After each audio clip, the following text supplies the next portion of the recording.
Our first reader is Laurel Hunt. Laurel Hunt is the world's biggest ballet class. When she was done being led by Queensland Ballet's artistic assistant Nicole Galilee, Laurel became an MFA candidate at the Mishner Center for Writers.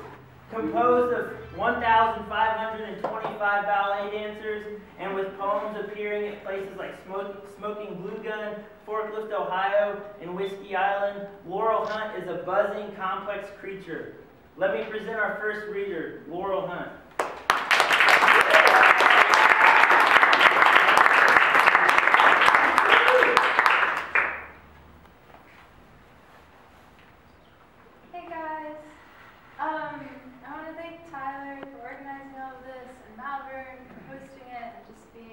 Swell place. I always feel really lucky when I come in here. And all of you, you're marvelous.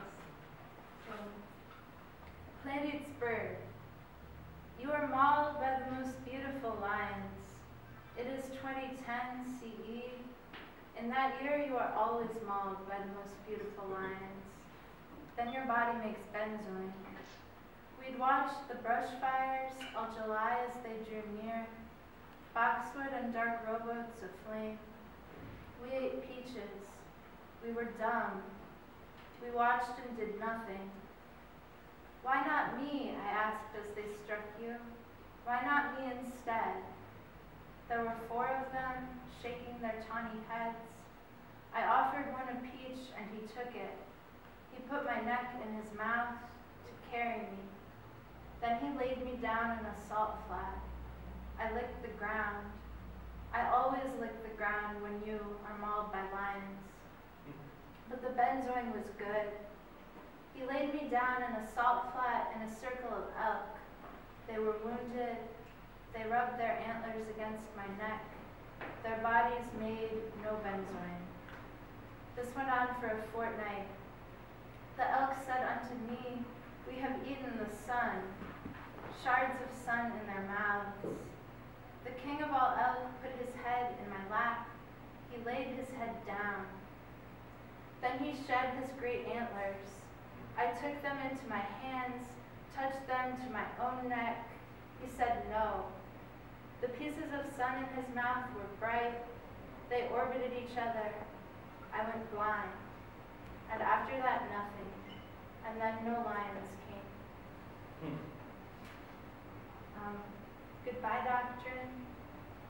Look, we're done with the story where we're the library at Alexandria and you are a bucket of salt water. There are moon jellies in you still, but we're sated with our yachting hymns and the communion butterscotches just melt in our mouths, and nobody has made me feel like Jean Deman lately, though I take many baths. Until I got the chicken pox, I wanted to be naked all of the time, and that took years to undo. But now we are standing by the calendar bonfire in our corsets with iron stick ponies raised over our heads, the 4 of us, and mine named War.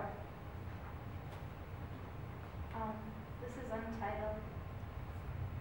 In Laval, France, he sends me letters full of chess moves, pawn to c4, and I do not write back, though he pleads with me, write back, only text him. The pawns stampede northward, the pawns all read Ovid, oh, we are changed. A tiny rocket ship and a deathless cratered moon, and really, please, 1 letter. The knights try to seduce his queen. The girl beside me paints Aurelia Leviata and wounded umbrellas. She envies me when the mail comes. They fail. Where is my letter? Then the bishops. Seriously? Yes. Have you even played chess before? Yes, once.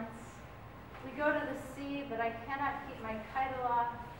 We have a bonfire that night, charcoal and gouache all aflame.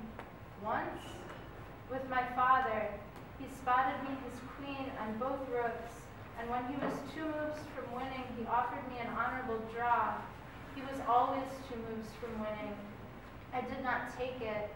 When he had won, I took my king to the Pacific, to Half Moon Bay. I wanted him wave-beaten. Laurel. I wanted him forgetful that once he had made clumsy war in my hands. You.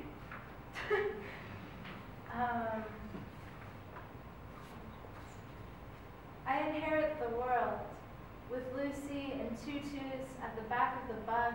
All through Maine she's reading Ayn Rand, but I love her still. And behind us Rilke gets in Bono's pants at last. And I am seeing green for the first time. Lucy, I have never seen the color green before. I inherit the world, and it is the year in which Mother Teresa forgets about object permanence, though even baby Emily knows that. Even baby Emily knows the dark-furred lagomorph still loves her when she flings it from her crib. It will love her regardless, love her long after its nose rubs away. What I mean is, I don't think any of us here were made better by what hurt us. I would rain morphine on all of you, promise. Lucy is holding my knees apart. Lucy sews aces into my tutu. Lucy pinches the hooks. Lucy, I spent 3 weeks in India, and your vocal cords are perfect now. And someone very kind promised me the ocean wherever, the ocean anywhere you look for it. And those long-eared plush things have not forsaken us. And Lucy, I'm about to inherit the earth. Yeah.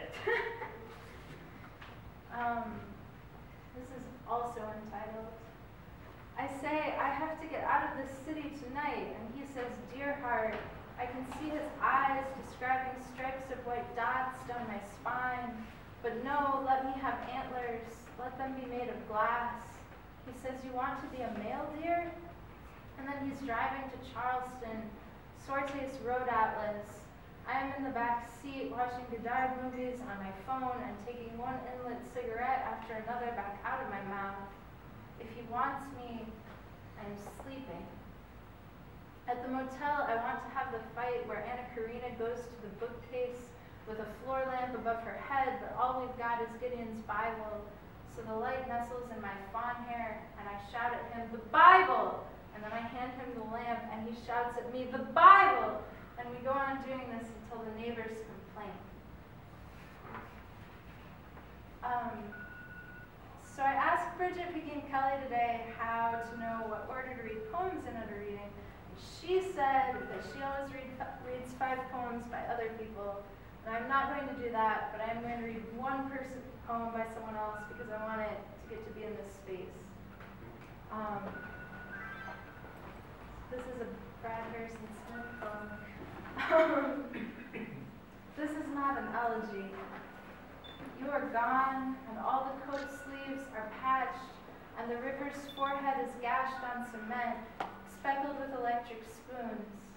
You are gone, and spring is leaking red wine, a mother singing through her bruises, the body of a child, drowned sailors swallowing blossoms of water, foam of flowers, spit of black dervishes, horizons of fog. You are gone, and there is goodness still.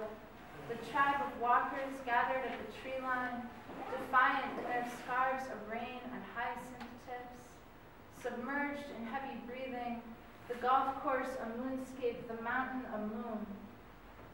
The Civil War dead are dancing in a bright field. The child in his only dream is standing in a bright field watching his father shooting through paint cans. You are gone, and the suicide rafters are sorry, the belts are all sorry, the letters in the bookmark. You had to be willing to raise the cathedral if you wanted to see to the new world. The cello is trying to bow itself, and you are gone. The astronaut is tumbling weightless between his wife's cloudless thighs for the last time.